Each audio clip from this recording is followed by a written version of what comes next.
O que a filosofia e o Homem-Aranha têm em comum? Olha só, hoje a gente vai mergulhar fundo em um dos personagens mais queridos do mundo, mas usando uma lente bem diferente. Vamos tentar diagnosticar uma doença secreta que, no fundo, todo mundo carrega um pouquinho. Pois é, essa é a pergunta que guia a nossa análise. E ó, já vou adiantando. Não tem nada a ver com ansiedade ou estresse pós-traumático.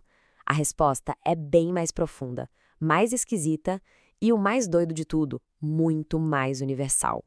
Então, para a gente começar essa conversa, a gente precisa ajustar o foco.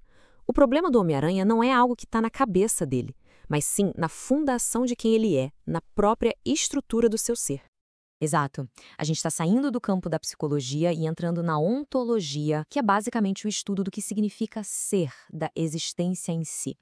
A teoria que a gente vai explorar aqui sugere que a condição do herói, na verdade, é um espelho de uma falha que existe na arquitetura de como a gente existe. Ok, então, para a gente conseguir diagnosticar essa doença, primeiro a gente precisa entender o que seria, digamos, um espírito saudável, né?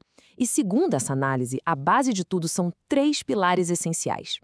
O primeiro pilar é o que a gente chama de o geral. Imagina que isso é tipo a grande ideia, a lei universal, sabe? O conceito maior. No caso de um herói como o Homem-Aranha, o geral é o tal do grande poder, aquela missão que define a vida dele. Aí na outra ponta, a gente tem o individual. E aqui é o contrário, é o concreto, a pessoa de carne e osso. Não é o símbolo do Homem-Aranha, mas o Peter Parker. O cara que é estudante, fotógrafo, o sobrinho que a gente conhece. Beleza, mas e aí? O que liga uma coisa na outra? As determinações. E olha, talvez esse seja o pilar mais crucial de todos. São as ações, as escolhas, sabe? É tudo aquilo que faz o grande poder de fato acontecer na vida real. Na vida do Peter Parker. E o que é interessante aqui é essa ideia de saúde. A saúde espiritual não é uma foto, uma coisa parada. É mais como um rio, um fluxo constante. O poder, o geral, se transforma em ações, as determinações, e impacta a vida da pessoa, o individual. Quando esse circuito está rodando liso, aí sim a gente tem equilíbrio. Tá, mas e quando esse circuito quebra? Pois é aí que o negócio desanda. É aí que aparecem as tais doenças espirituais. E não é só uma, não. São 6 jeitos diferentes desse sistema desmoronar.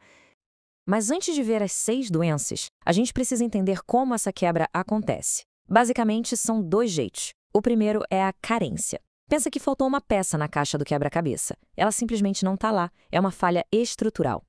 Já a recusa é diferente.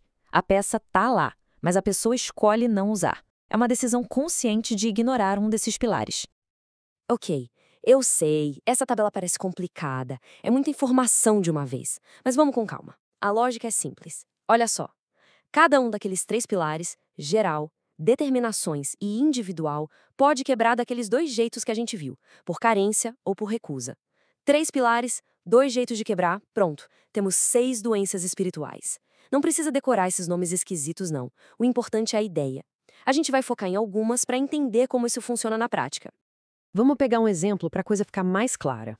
A catolita. Essa é a doença do fazer por fazer. É aquela pessoa que tem uma energia sem fim, tá sempre em movimento, mas para quê? É um monte de coisa acontecendo, só que no fim nada se conecta, nada tem um sentido maior. Sabe aquela sensação de estar correndo numa esteira? Muito esforço, mas sem sair do lugar? É tipo isso. E o lema de quem sofre de catarrolita seria algo como: faço o que me apetece. É como declarar a independência de qualquer propósito, de qualquer geral, né? É uma liberdade que parece ótima, mas sem uma âncora, acaba virando só um vazio, uma dispersão total. E olha só esses sintomas, não parece familiar? É super atual, né? Esse ativismo frenético, essa cultura de produtividade tóxica, acumular experiências só para postar, o pavor de ficar parado, de sentir tédio, tudo isso grita a falta daquele pilar, o geral. Falta um porquê para justificar tanto fazer. Bom, agora que a gente já entendeu a mecânica, vamos voltar para o nosso paciente principal. De todas aquelas 6 doenças, qual é a que define o herói? A resposta: oritita. Oritita, que nome, né? Mas a ideia é a doença da encarnação, da dificuldade de trazer uma ideia para o mundo real. Pensa assim, uma pessoa tem um geral gigantesco, tipo superpoderes, mas a sua vida individual é normal, pequena, frágil. Como é que se faz uma coisa caber na outra? No fundo, essa é a doença de qualquer um que sente que tem um potencial enorme, mas não sabe como colocar isso em prática no dia a dia. Essa imagem aqui resume tudo perfeitamente. De um lado, se tem o poder, o geral, que é quase infinito. Do outro, a vida, o individual, que é super limitada. E a ponte que deveria ligar os dois, as determinações, está quebrada. A vida inteira do herói é basicamente uma tentativa sem fim de consertar essa ponte. E essa frase, nossa, ela é muito forte.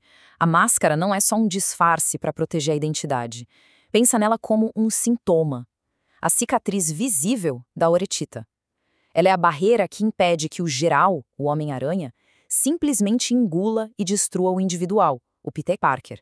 É uma cicatriz da própria existência dele. A história de origem do Homem-Aranha é tipo um estudo de caso perfeito de oretita aguda. Primeiro, vem a impaciência. Ele tenta usar o poder para ganho próprio, na luta livre, lembra? Depois, a gênese falha. Essa tentativa dá errado de um jeito trágico, com a morte do tio Ben. E a partir daí, o resto da vida dele vira essa luta nobre, essa busca sem fim pelas ações certas para conseguir, de alguma forma, equilibrar esses dois mundos. Tá, mas e a gente com isso? Por que tudo isso importa para nós? Porque a condição do herói é só uma versão exagerada, com lente de aumento da nossa própria condição. No fim das contas, todo mundo está tentando navegar por essas mesmas doenças espirituais, só que numa escala diferente. Pensa só como isso aparece no nosso dia a dia. A todete é aquela paralisia de ter tantas opções que a gente não escolhe nada. Catolita, a gente já falou, é se sentir super ocupado, mas nada produtivo de verdade. Todetita é fácil amar a humanidade como uma ideia abstrata, mas ter zero paciência para as pessoas reais do nosso lado. E a oretita é essa pressão constante de ter que corresponder a um grande potencial. Então, a grande sacada que talvez não seja buscar uma cura, uma perfeição que não existe, talvez a saúde de verdade não seja não ter doença nenhuma, mas sim ter a sabedoria de olhar para os nossos próprios desequilíbrios e aprender a navegar com eles. Eles fazem parte do pacote. E isso deixa a gente com uma última pergunta, né? Se é a ferida, a luta do herói que dá sentido à história dele, será que as nossas próprias lutas, os nossos desequilíbrios, não são só defeitos para a gente consertar? Será que não é justamente aí que está a fonte do nosso próprio sentido? A questão que fica é, será que a gente está parando para escutar o que as nossas feridas estão tentando nos dizer?